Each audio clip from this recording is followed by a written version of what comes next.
This magnificent conclave, appropriately timed to coincide with the Passion of Easter week, entitled The Steep Path to Christhood, has been convened at the request of the Christ presence of the torchbearers and the light bearers, and at the behest of the God presence, the mighty I Am presence of those self-same torchbearers, codified and convened by the Brotherhood in answer to the many heart calls of the students of the light, and as a practical conclave in recognition of the many challenges which all of you face day to day, not all of which you even recognize to be challenges. Nevertheless, there is a whole kaleidoscope of circumstances in your lives that call forth the subject matter of this conclave.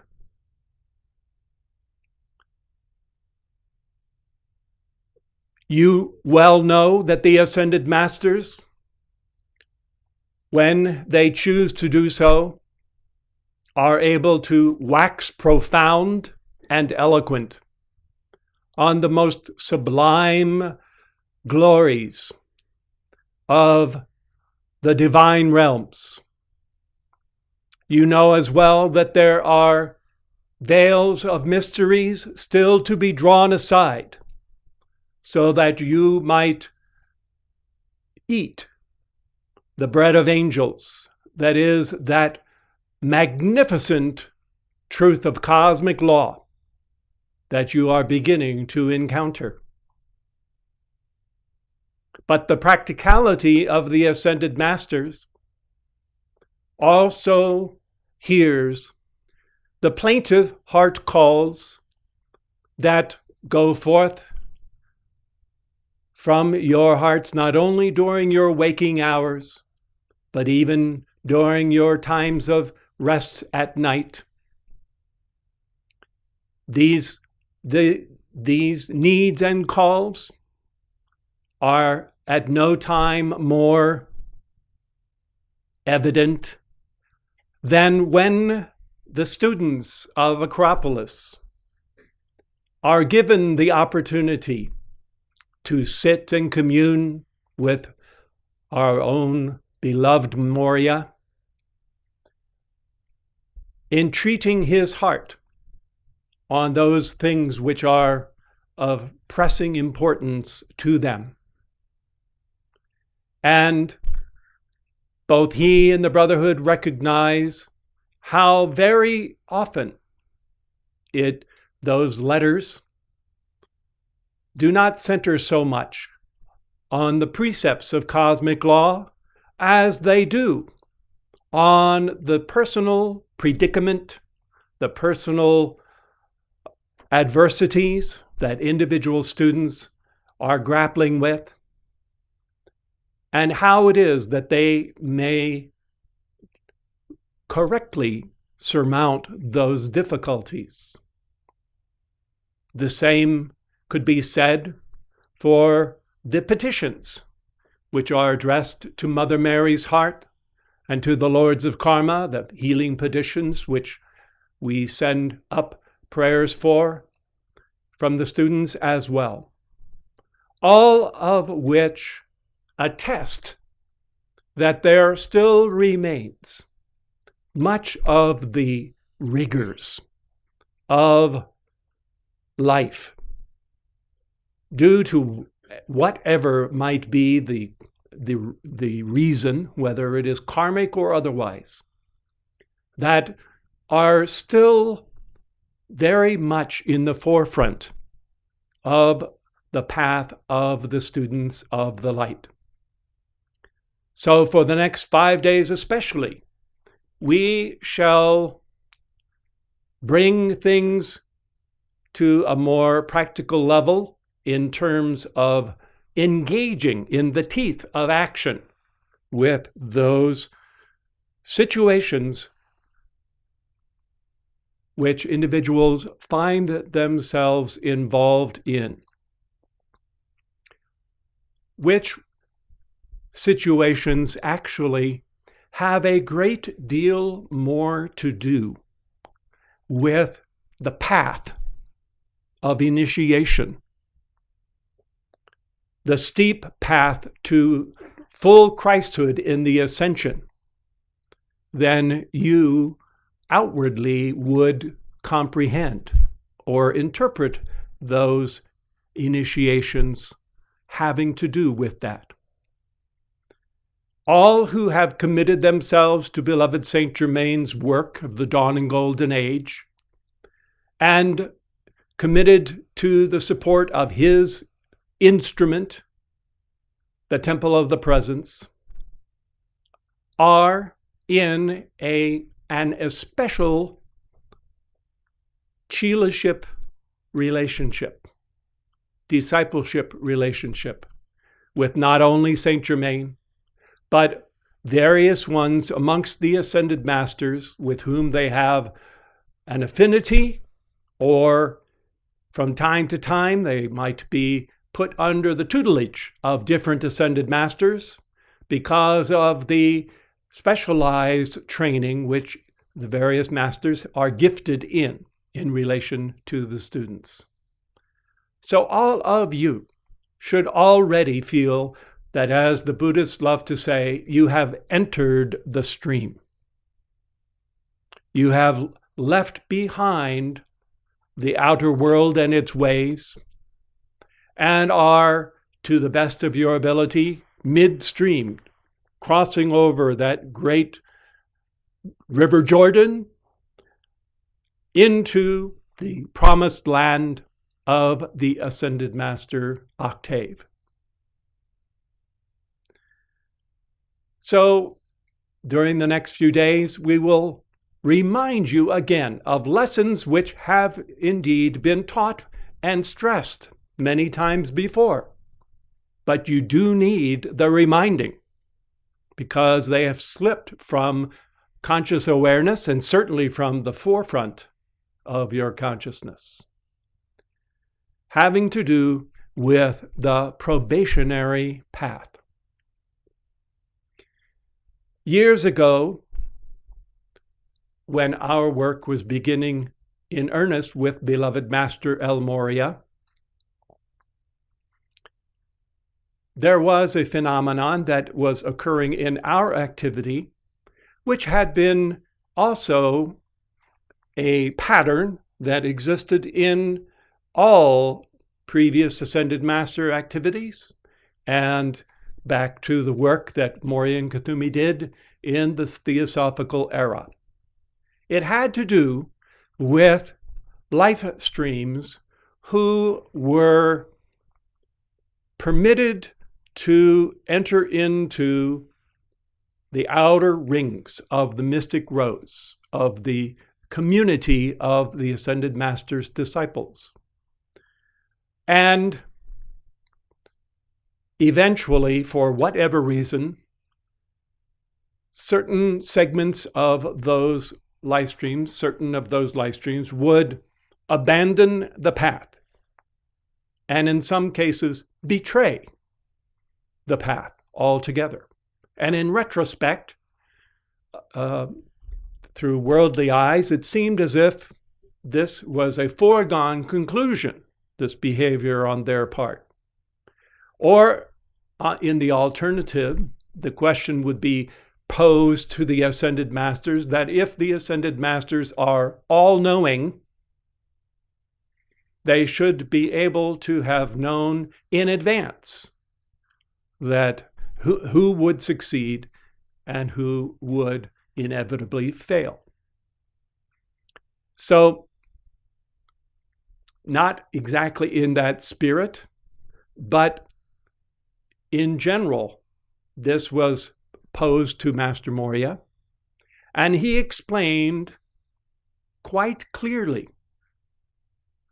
that the ascended masters are not in the business of reading auras and prejudging what individual life streams will do, and snapping their fingers and making a snap decision, and themselves, as it were, separating the sheep from the goats from the very inception when an individual would come.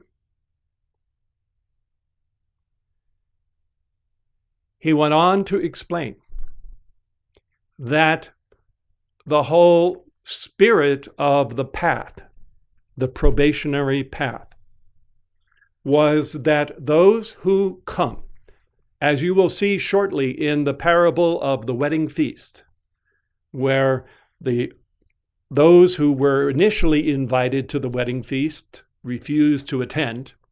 So, proverbially speaking, they went out into the highways, into the byways of life. They gathered up whomever was out there of all persuasions and saw that the banquet was fully staffed with participants. So too, the probationary path is open to all who would seek that path.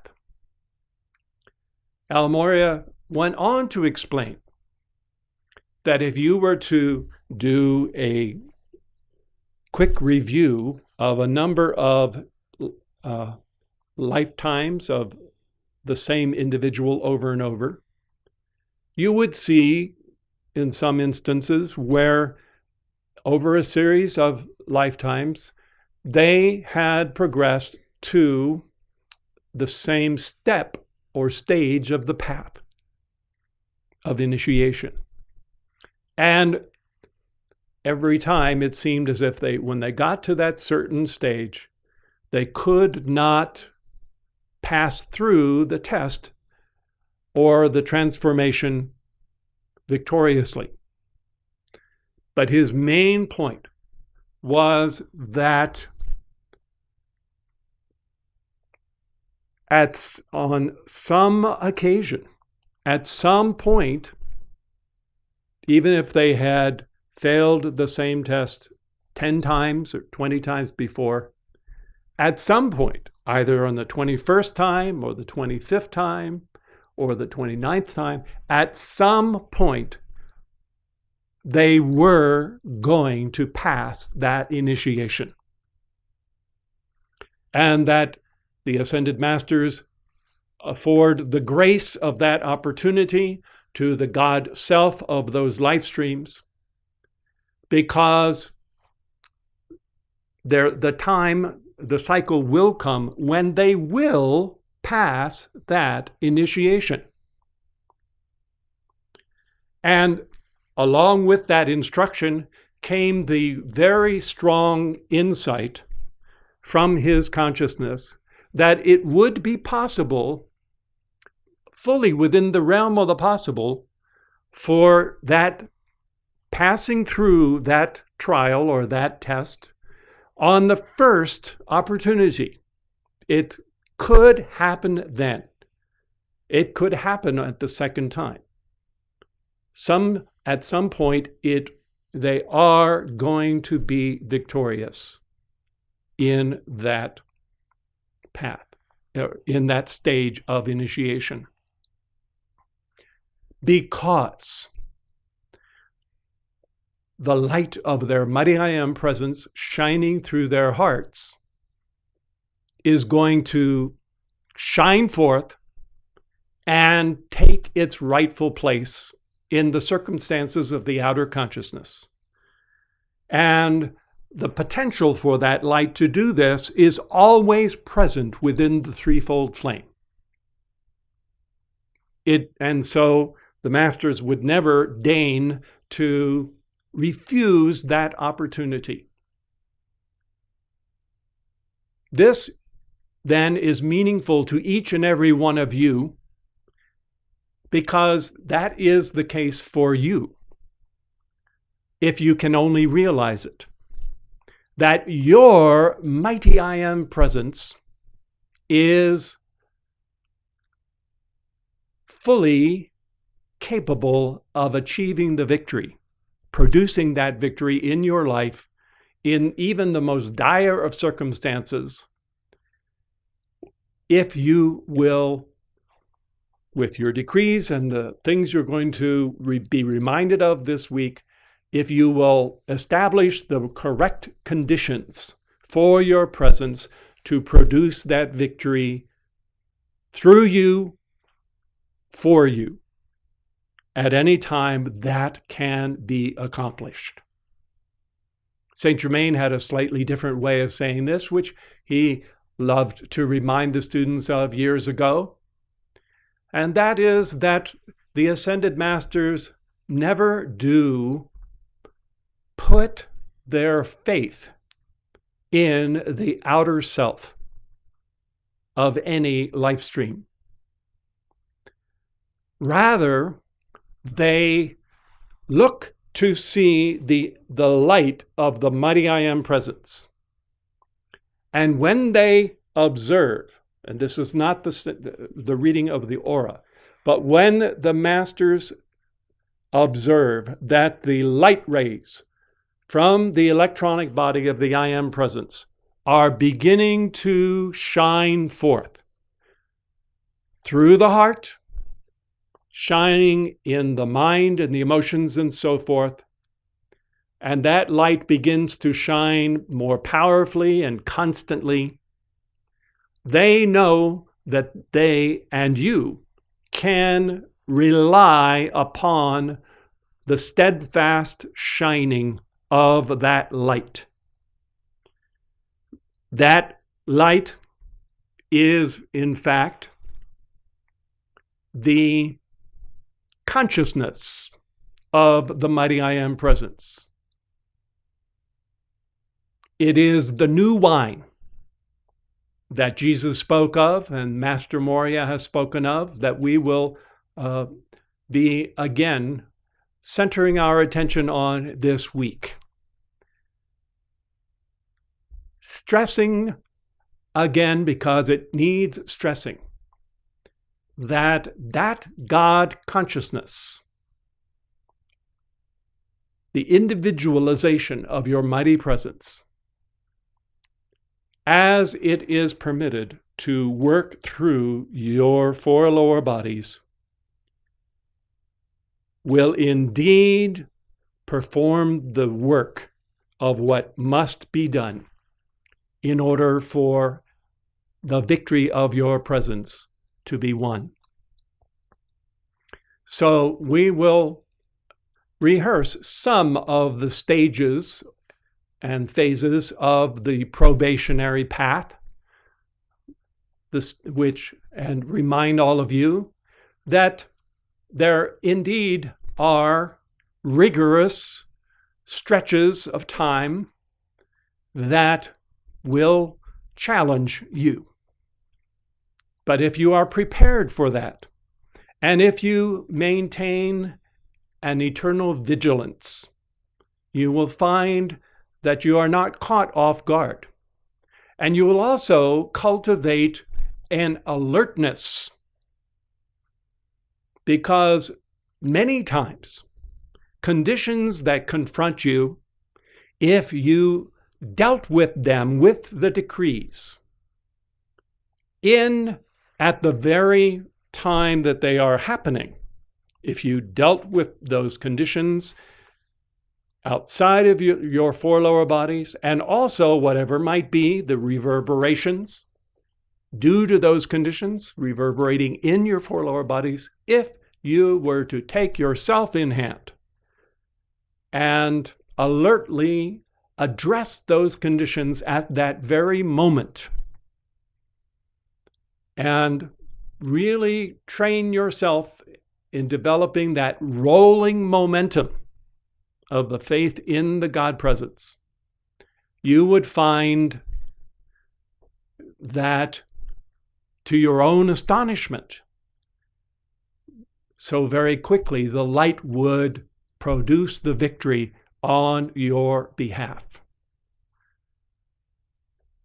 Many times it seems as if there are protracted cycles that go by before a student on the path really takes themselves in hand and addresses those conditions with the full weight of the authority of their own God presence. So the one additional dimension to this perspective on the whole concept of the probationary path to the ascension is that everyone then is given the opportunity at their own bequest. And that opportunity is so very, very precious, far more precious than you could possibly imagine. What matters, though, is not merely the lip service. That's a term we have in English. I don't know if it translates into our foreign languages or not, but we have a saying in English that you pay lip service to something, which means that you talk about it. And we have another saying that certain live streams can talk a good game.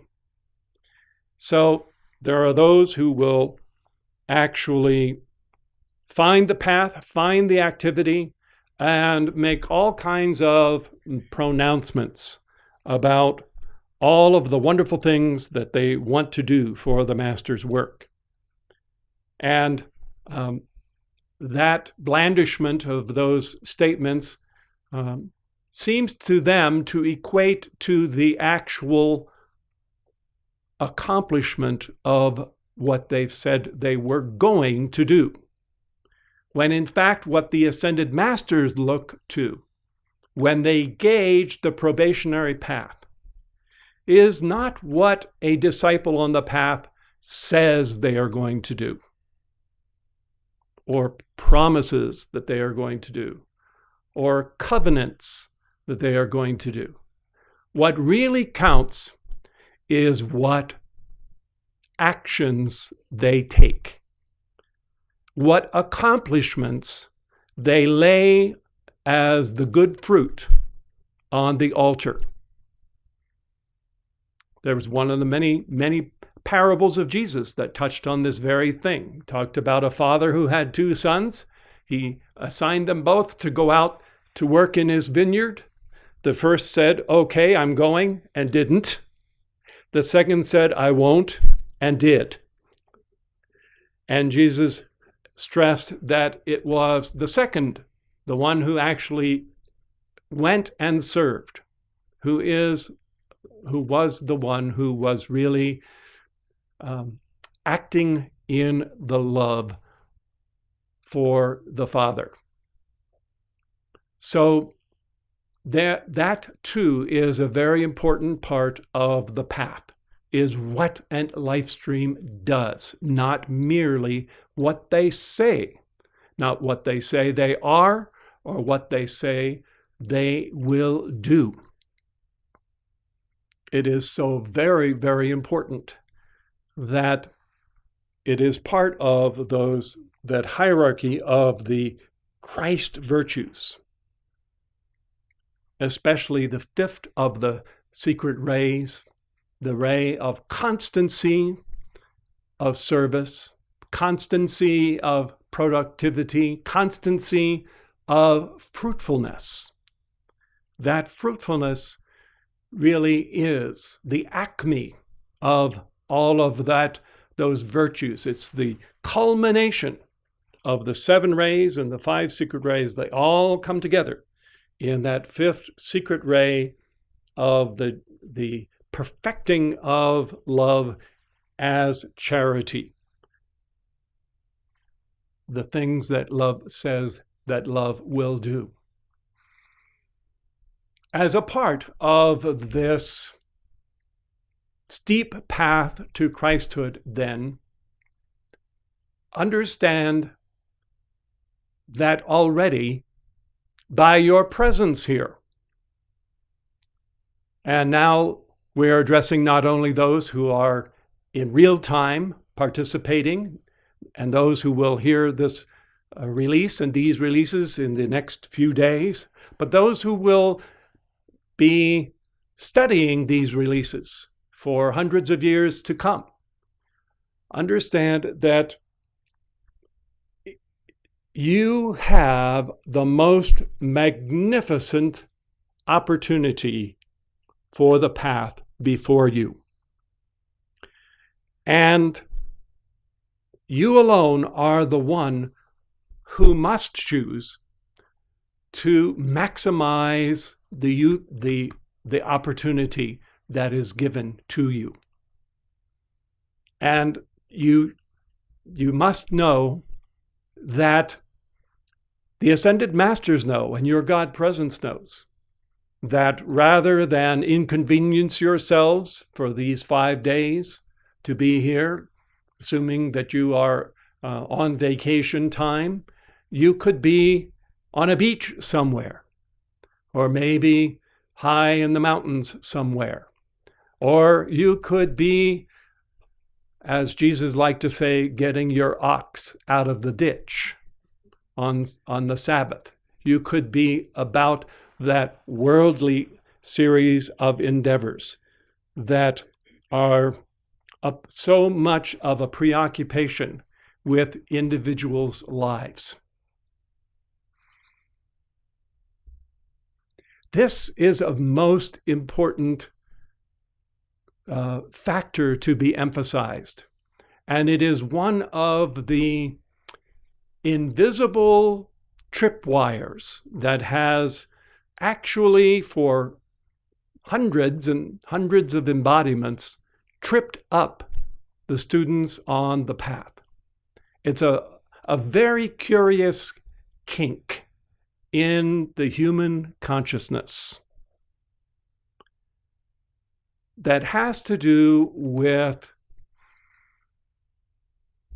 when you are able to gather all of your resources, all of your forces together, and devote yourself to that quest of the realization of God as who you are, as that steep path to that attainment that you need to have in life. It's a very curious idiosyncrasy of human nature, not the divine nature, that when things are going bad in life, human beings look around and are very nervous and disquieted, asking themselves, where is God when I need him? I need help with this insurmountable condition that is before me. And as a part of that, there's a certain, very often a bargaining, not a holding of the divine covenant, but there is a bargaining that goes on to the effect that if God will only see me through this life and death crisis, if God will only give me health, if God will only fill this void that I have in my heart by giving me the right loving companion, if I only could have a certain amount of the world's supply, if all of these outer things in my world can be, if they can just be put right, then I will be poised and in the perfect situation that then I can devote myself to God and to the path. And unfortunately, on the scale of nations and on the scale of civilizations. Whole life waves of human beings go through the agonies and the ecstasies of mortal experience. Sometimes they're up. Sometimes they're healthy and young, and they've got the world by the tail, which would theoretically be the time when the path could be pursued by them. Such is the case across the United States at the present time. There's so-called spring break, where all of the college-age youth devote themselves to a week of bacchanal. They could be here using that same youth, that same freedom of time and discretion to pursue the path. Maybe by the time they're 50 or 55, their bodies are breaking down and they're realizing that they're mortal after all. Then after all of that, they might think, well, where is God now when I need him? That is this real quirk of human nature. And frankly, for those who are on the path, it is a situation that does, to some extent, have to be contended with. Because in past embodiments, opportunity has been lavished upon everyone. And I do mean the opportunity for the path. And many times, not only has there been opportunity, but there has been the wherewithal to pursue the path. You have all, in your own way, had that sceptered orb, which is the symbol of kings and queens, of their right to rule, that dominion. You have all, in your own way, had the discretion over your lives, over certain amount of abundance that has been placed in your hand. Perhaps nothing more discretionary, more important than you have had a measure of peace, you have had a measure of health, and you have had the blessing of the discretion of what to do with your life and what to do with your time. And the odd thing is that so many of mankind, students of the light included in previous times,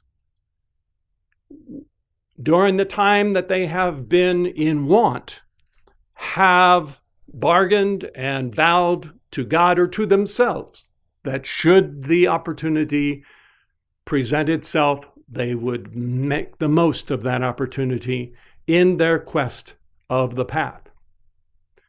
The challenging thing then does become, however, when that opportunity does in fact lie as a gift within their hand. What then will you do with that blessed opportunity? And the true tragedy, as Saint Germain defines tragedy, as something very terrible that is wholly avoidable. The true tragedy is that when that opportunity comes,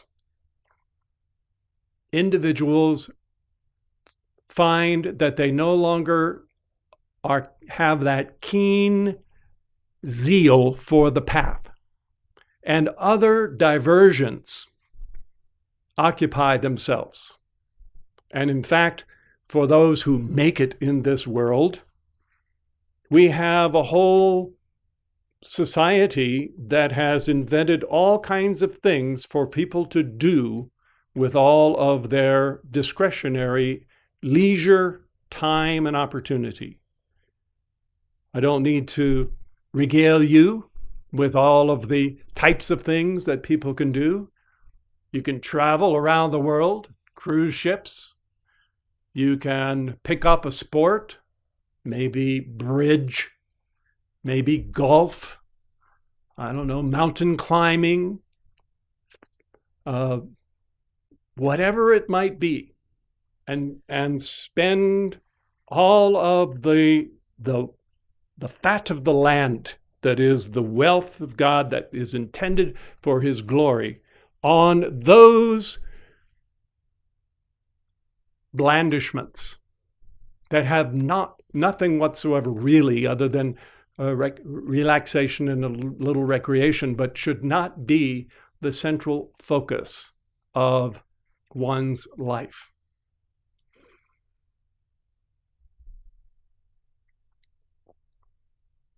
On this theme, why is this important?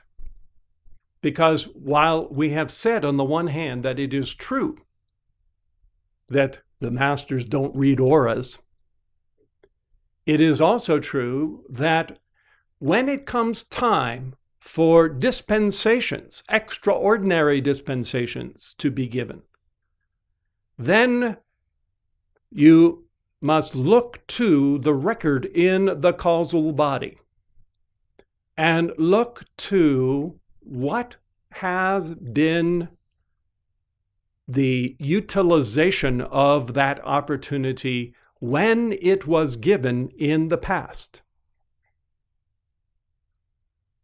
And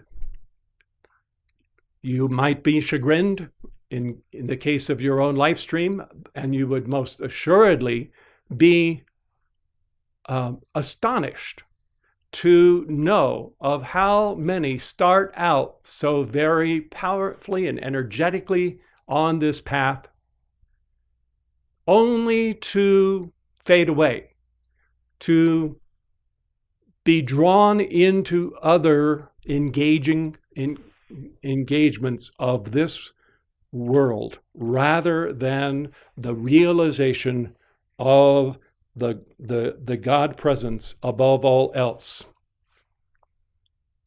And this is really a very poignant, if not tragic, set of conditions for a life stream to be in, because it means that you must go a certain measure in proving to your own Christ presence and your ascended master sponsors that when those additional opportunities are transferred to you, that you will safeguard them and treasure them with all your life, all of your being, and uphold them at all costs, rather than tossing them away because they are really no longer that important. And that is one of the initiations. That is part of the path. Two examples of this. One comes from someone who decades ago, not anyone that anyone here would ever remember, was a young man who had spent several years in the jungles of Vietnam as a combat soldier. And he knew the horrors of war firsthand, the fear of dying at any moment. He also had, of course, his own history and memory of his domestic childhood, the wonderful times that he had spent with his family, his friends during his growing up years, all of that understandable sentiment and nostalgia for how good things had been in his home life prior to being plunged into the midst of the horrors of war. And he shared on a number of occasions that he prayed to God and vowed to himself and vowed to God that should God spare his life and bring him safe of limb and sound of mind back to his homeland, the United States, that he would ever thereafter glean the most out of every moment of life and use that as the opportunity to pursue the path and to outpicture God in his life. When that young man did, in fact, come home, he was brought back in, I think, through San Francisco. And he tells the story of how he put everything that smacked of his life in the military inside his big, tall, green duffel bag. He walked out onto the Golden Gate Bridge and symbolically tossed it over the side of the Golden Gate Bridge, saying goodbye to all that had been a part of his old life and old self. And he faced the sun and soon thereafter found the Ascended Masters and found the path. But he also found that even though he had this recollection fresh in his consciousness of what the world, how bad things could be in the world, and he now had this understanding of the God self and the Ascended Masters, he also despaired at not finding that, much as he intellectually could put two and two together about what he should be doing, he could not summon the wherewithal within himself to stay the course throughout even a few years, much less the whole course of his embodiment. And at a certain point, he said, well, I'm a free person and I am free to go, to leave. And I said to him, you are free to go, but I am just as free to stay. The path was just as liberating and empowering and something that was calling, the summoning of the God presence was so strong that it outweighed every other inconvenience and consideration whatsoever they might be. And that is how things typically are with human nature. It is really a groove that is a habit pattern that is deeply ingrained in the psyche of the human race. This tendency during times of adversity to strain and struggle and strive and make immense sacrifices on behalf of what? On behalf of peace, on behalf of a place where God and country can come together and glorify God and the kingdom of God can come to the earth. All of that during that time of great adversity. But when the peace comes, when the abundance comes, come the temptations, come the lifting off of that artificially imposed motivation to use God to problem solve. Because now you're not fearful for your life. Now you're not starving. Maybe you're well off. And now you've got the whole banquet table of what the world has to offer. The world is now your oyster. Why do you need to inconvenience yourself with the strenuousness of the path? when you can just kind of coast along with everything else that is going on in the world.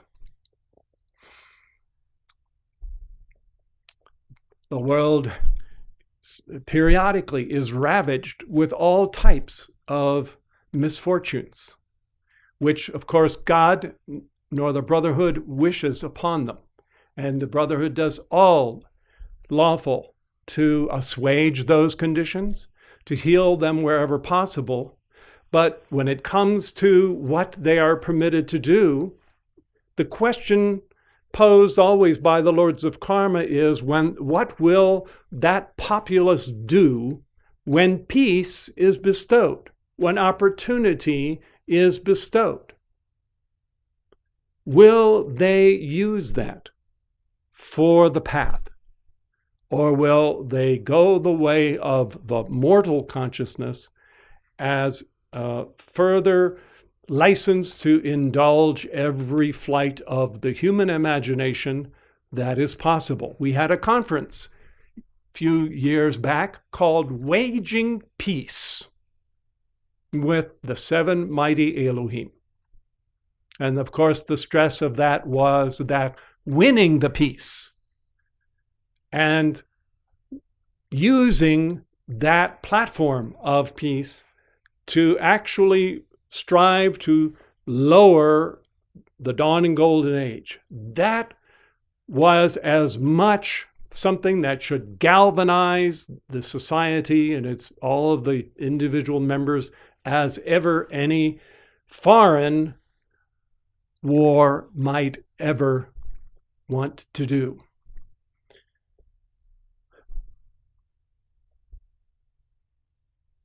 You may, those of you who have some record, some association and study of recent history here in the Western world, might recall many of the rigors that were, the sacrifices that were made during the Revolutionary War here in the United States to provide a place of freedom, to provide the nation that was envisioned by Saint Germain as the Wonder Man of Europe and his chief lieutenant, beloved George Washington.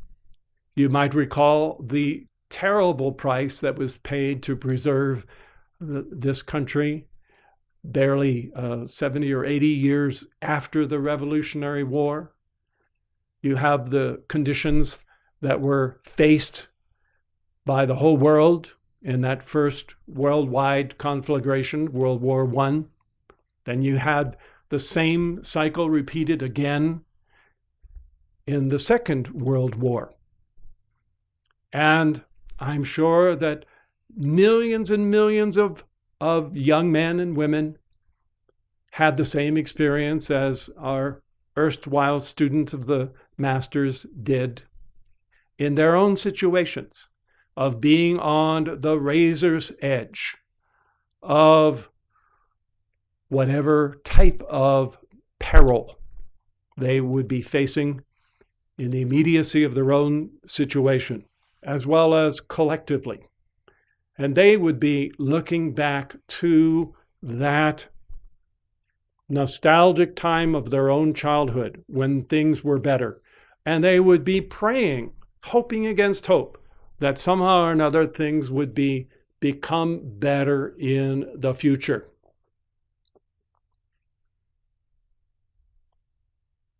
To drive home this point, I wanted all of you to meditate for just a few moments on a song that was composed during the dark days of the Battle of Britain, before the United States had been attacked at Pearl Harbor and entered the war.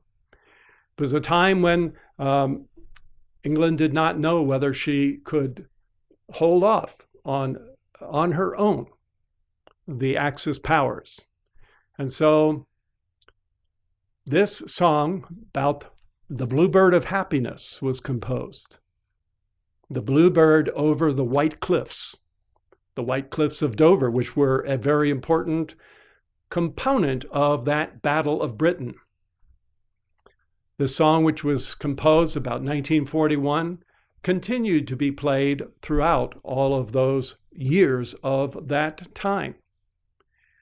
And the fresh-faced young men who went off to that war from America, as well as all around the Western world at least, they all had that same thing that we've been talking about today. Oh, if I just live through it all, and if we just win, and if America manages to be strong at the end, if Mother Britannia manages to get through it all, why then we will take advantage and make something good of our lives, something better than what went before.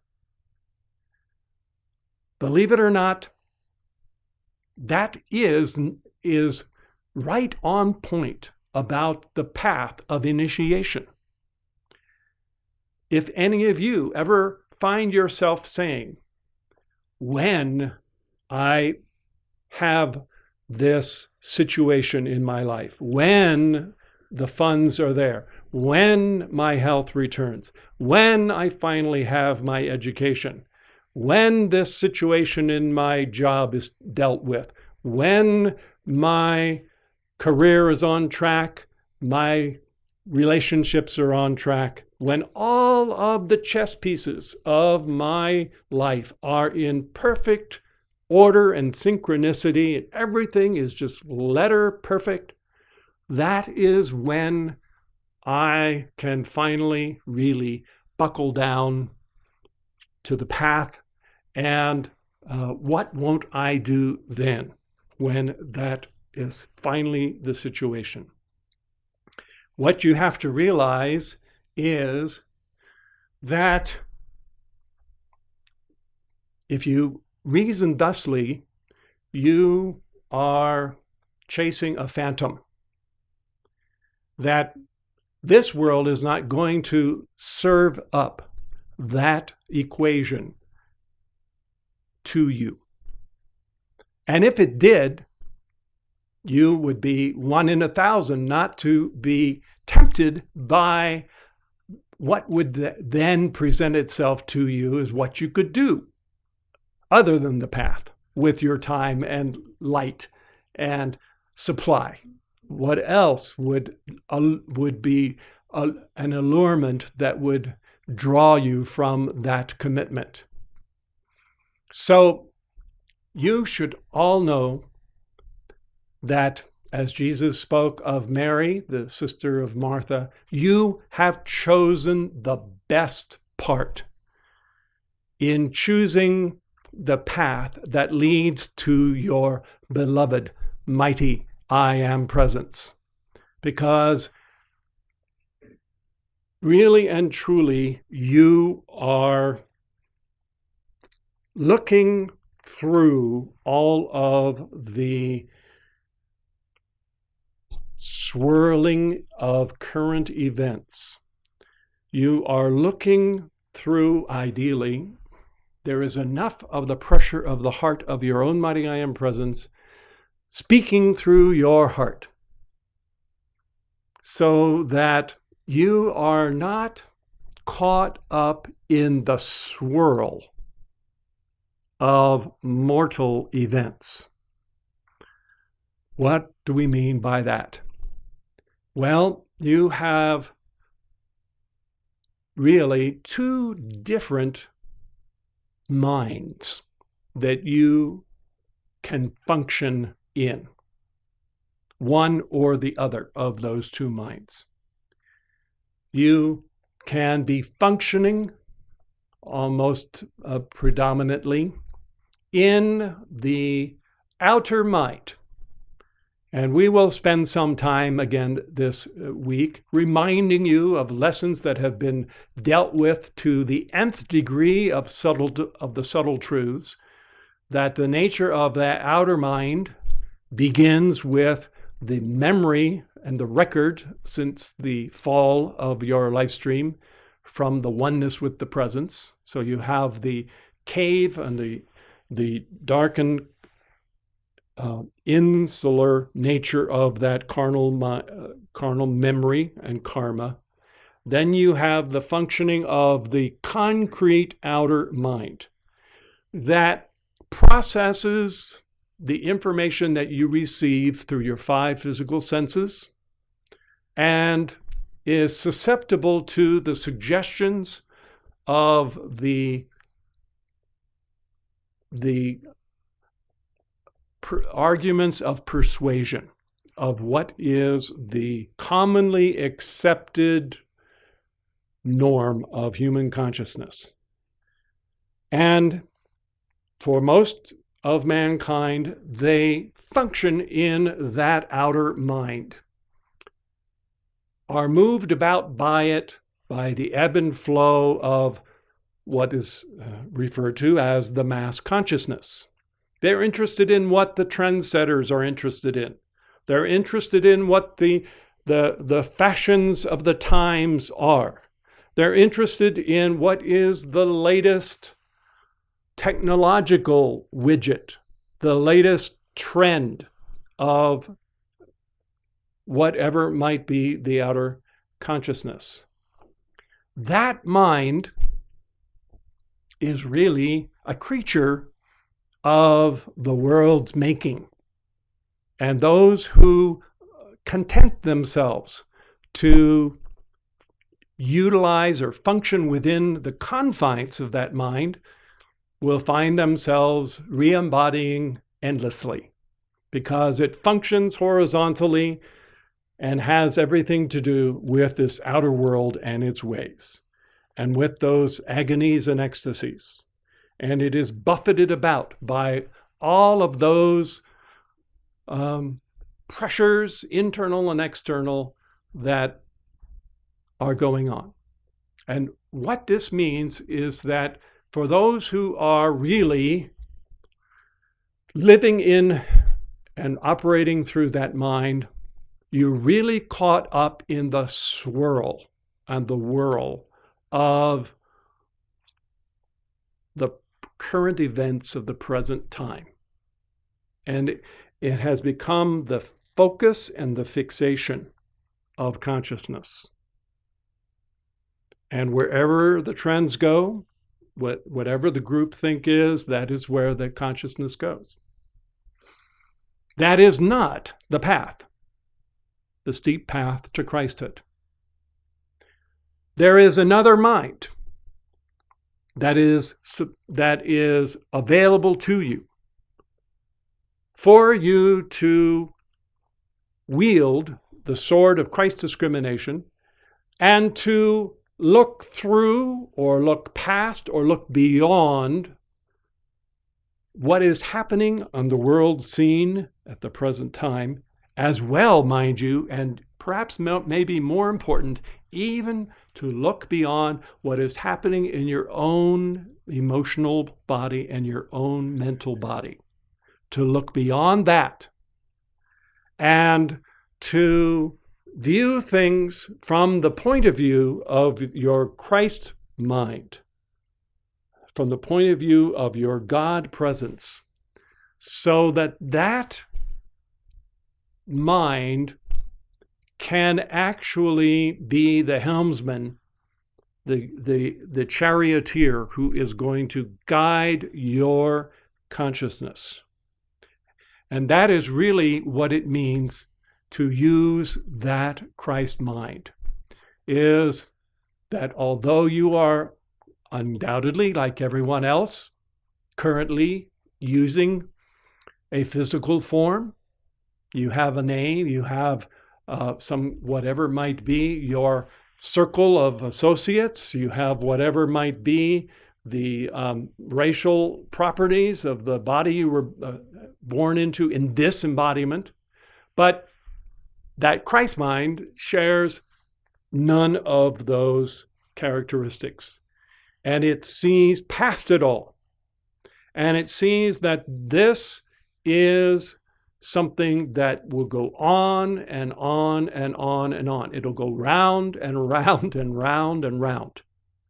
And as long and at a certain point, you have to realize that there's no tomorrow with this. There is right now, when you elect to transcend that consciousness and to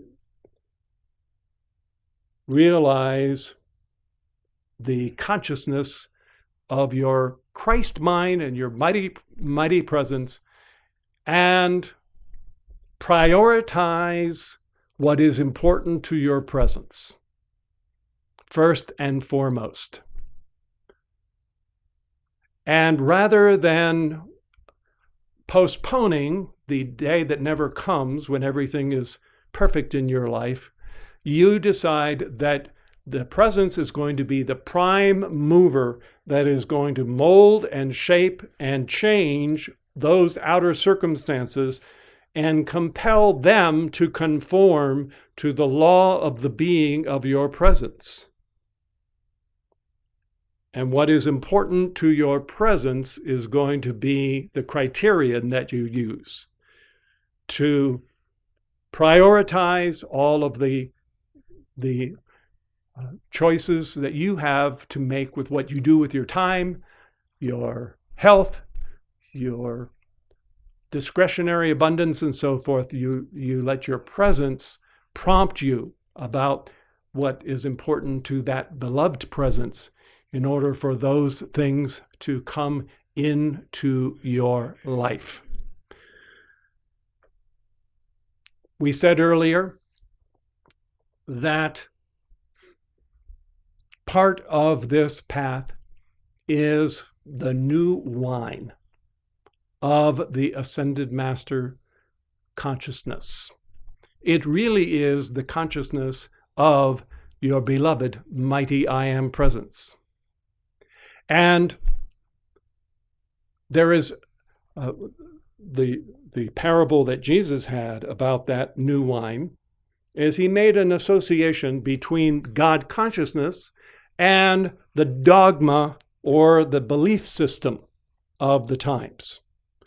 And he referred to the old wineskins as the old dogmas or religious tenets that were constricting, that had ossified, that were no longer viable, no longer really supple, and were sure to rupture if the new wine of God consciousness were to try to be forced to fit into those old constructs.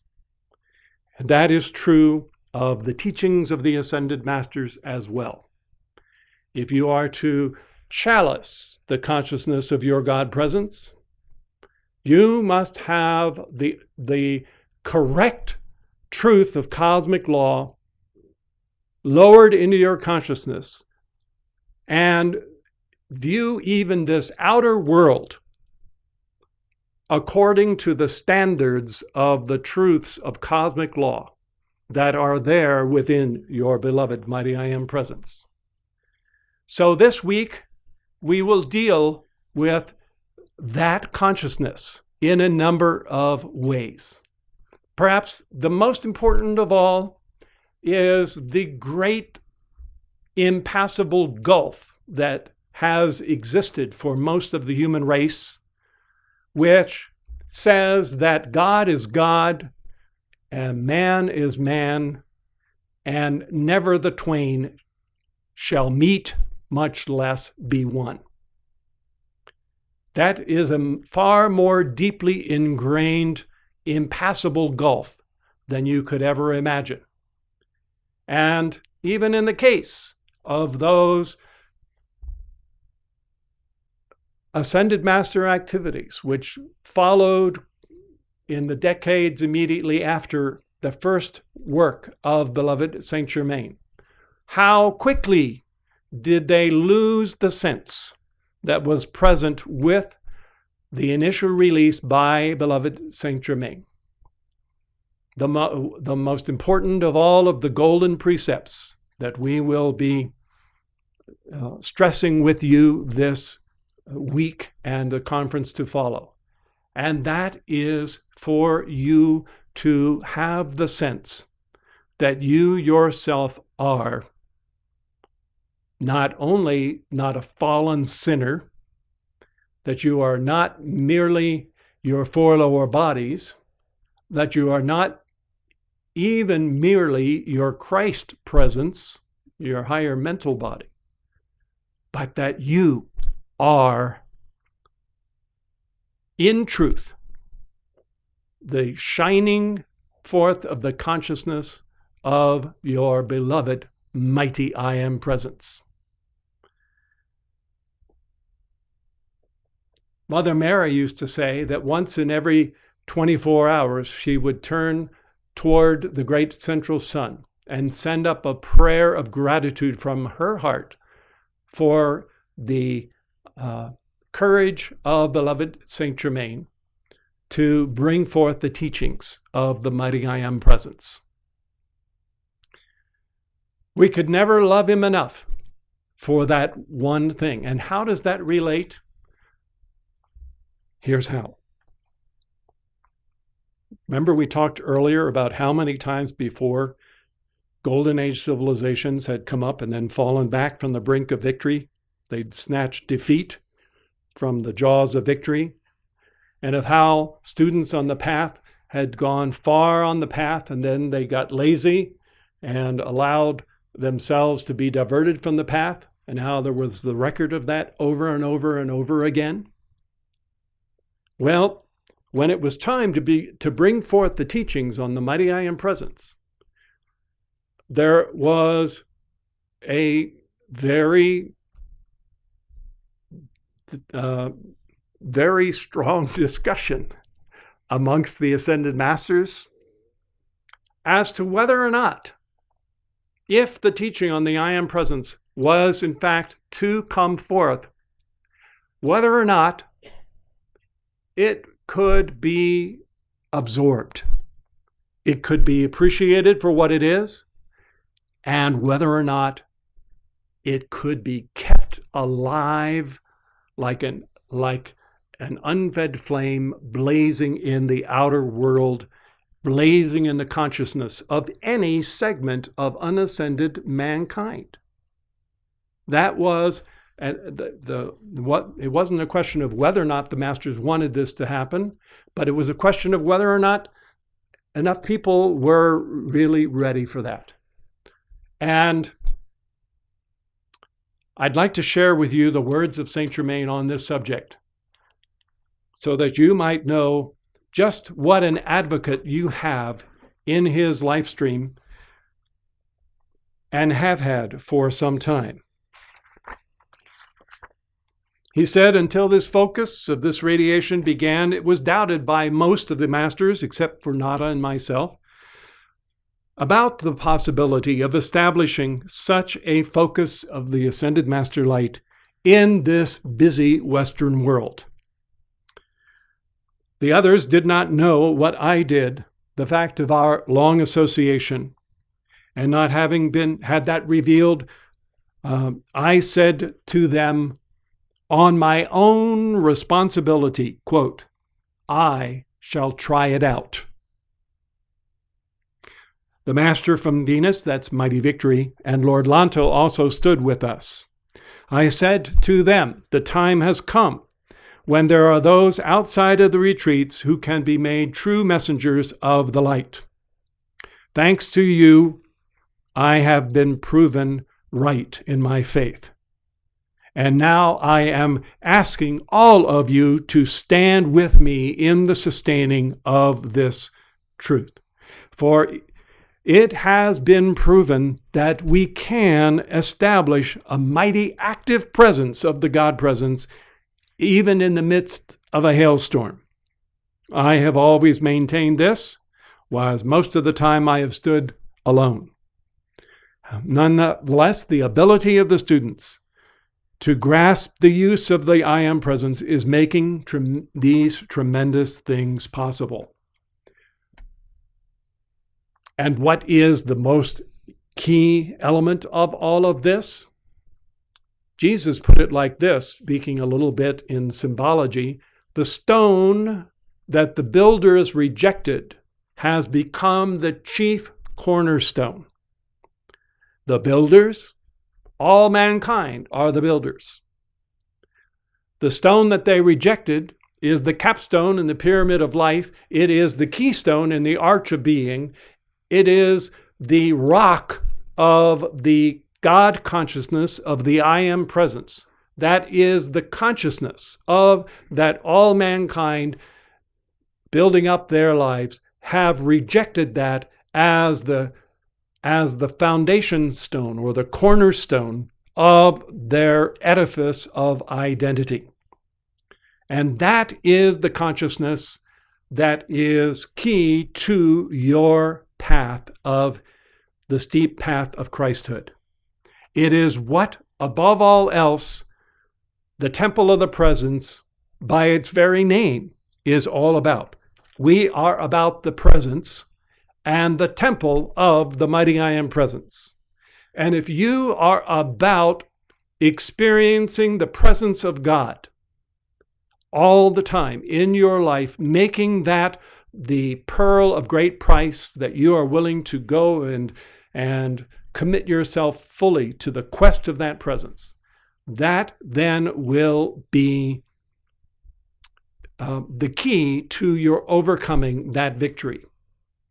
Just staying on this theme for just a moment. What is the very acme of this theme of what it is that beloved Saint Germain brought forth? Here is how he put it back when this work was first going public, even when it was only being released to handfuls of people at a time. He said, many of you are aware of the use of branding irons on the western frontier as a way to recognize ownership by ranchers. So great is my desire for you to recognize and hold fast to the active presence of God within you. I almost long for a branding iron to brand those words I am into your consciousness for their constant use, that you would not be drawn off of the recognition and the acceptance and the use of the mighty glorious presence of God, which you are. Which you are. And lest you think that that somehow or another was a slip of the tongue. On another occasion, he said, my beloved students, my heart rejoices exceedingly in the nearness with which some of you are feeling the conviction of this mighty presence I am, which you are. So there's no equivocation here. There's no mealy-mouthed, oh, you're going to be like God, you're going to be like Christ, you're going to be saved by this guru, you are your soul, or whatever it is. Saint Germain, from the very beginning of the work, took you all the way to the electronic body of your mighty I am presence and the fullness of that presence. That is the new wine. The consciousness, the God consciousness that your own individual I am presence is. Now, as it relates to this path, the steep path of Christhood, one of the things that becomes apparent on the path is that people have all kinds of reasons why they're initially drawn to the teachings and drawn to the Ascended Master activities. Reasons that seem to be sincere and legitimate, but always maybe are not. There's a whole zoo of alien reasons why people initially are drawn to the path. Sometimes people have a very low sense of self-esteem, and they expect that the organization is going to set them up in some position where they will be validated in their outer consciousness. Others don't know that they really are lusting after power and are looking to be invested with a certain amount of power, not just over themselves and their own conditions, but over others. Maybe it's over others in the activity, maybe it's power over other parts of life, but it is a lust for power. Others are looking for companionship, looking for safety, looking for whatever it might be that is the thorn in their side. But what works is when what you are looking for is the realization of your own beloved mighty I Am presence. We've cited this before, and I'll just give you very quickly the paraphrase of it. But when the final live address was to be released by beloved Saint Germain, at the end of the conclusion of the sending forth of the light and sound ray, in that initial release, he knew that it would be a while. There'd be an interlude when other work would be going on, and he wouldn't have the opportunity to have direct instruction given directly to the students. And on that occasion, what did he choose to call the students' attention to? He chose to call their attention to the imperative need to be devoted totally to the adoration and the realization of their own individual mighty I Am presence in their own life. Not either having ulterior motives or, in certain cases, leaning on the Ascended Masters or anyone else for the work that each one must do for themselves. And he pointed out that if there were other things that were going to come ahead of the individual mighty I Am presence, that would cause the overshadowing radiance that, unbeknownst to the students they were receiving, it would cause the masters to have to close the door to that radiance for a long time, because they would not be in pursuit of that presence, first and foremost in their life. That's another way of saying the first commandment, thou shalt have no other gods before me. Each one to their own mighty I Am presence, first and foremost. And Saint Germain realized that for he and the other masters to come again and again and again to baptize the students in this great ascended master light and radiation, only to have that diverted from the path, the steep path of striving towards the presence, only to have it wasted, actually was incurring fresh, new karmic debts to those who, in that way, did not pursue that path for their presence. And so that explains then why, if repeatedly the presence is not put first in each one's life, and that means before whatever might be the extenuating circumstances, if that goes on in an imbalanced way, then even those who have in the past felt the Master's presence may not feel it as they once did. And the magnet that held them to this altar, which was that love of the light that they felt from the Masters, because it was not guided toward this realization of the God presence, would mean that they would no longer have that magnetic attraction to that path. And that is so very tragic whenever that happens. It need not ever happen. But it is part of that golden opportunity that everyone is presented over and over again. Other subjects that we will be stressing this week you're going to learn some new things, or have at least a different perspective on the nature of your own threefold flame as the divine spark of your God presence within you. Because it is really not, as often been spoken of, part of the outpouring of divine life. It is of a higher nature even than that of divine life. And so much of this work and so much of the path of probation and a lot of the suffering that you still experience in your own life is needlessly suffered because still your own thought and feeling world have such a hold on your psyche that you identify far too much yourself as being those very thoughts and feelings, when what is really needed is to be seated in the divine spark of that which is the unfed flame of the God presence. And from that throne of divine authority, the God presence, you speaking in the office of that God presence, speak to your own vehicles and issue the conscious Christ command, the conscious cosmic Christ command, speaking to those vehicles.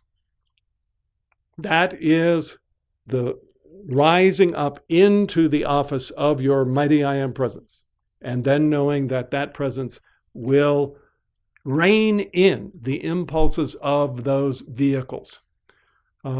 If you once really grasp that perspective, identifying yourself as the God presence and not the four lower bodies, you will have perhaps taken the greatest leap forward in your attainment to finally have that understanding. Ideally, as the week progresses, we will leave enough time to take out our decree books and to rehearse some of the most basic decrees that you have in the first part of your decree book, and remind you of the power of some of those principles involved in those decrees, with a view to you being much more alert and much quicker to pounce on a condition, to deal with it at its first inception, when it first rears its head, dealing with that and withdrawing whatever might be the quotient of misqualified charge of energy that it has within it. Those calls really and truly have got to become first nature. And this comes under that part of the steep path that we call training.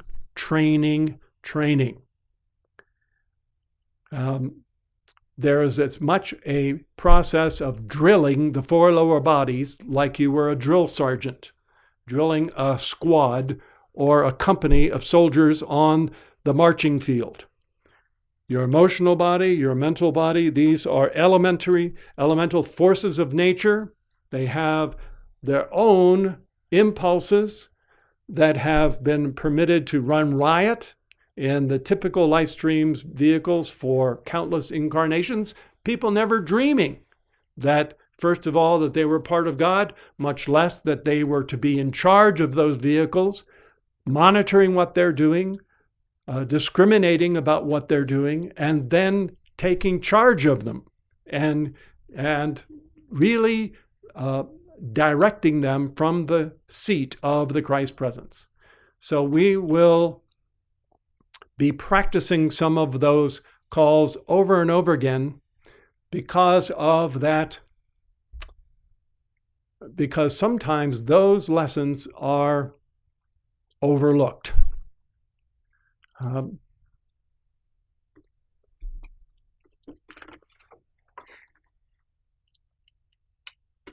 There's much more to say about this role of the divine mind. And utilizing that consciousness and the two-edged sword of Christ's discrimination about that mind, and standing in those moments of eternity where your presence is at present, viewing what is going on out here from the divine perspective of that beloved mighty I Am presence. Again, in conclusion, you have chosen the best course. You have proven yourselves wise, recognizing the priority, putting first this realization of your God presence in your life and pursuing it with all your might. The Ascended Masters welcome you, and they are eminently qualified, having walked every step of the path that you are walking, knowing every initiation that you are facing, having lived through them themselves. They are capable of infinite empathy and compassion, as well as the wisdom to assist you to chart your course to that pinnacle of the achievement of your God presence in the light.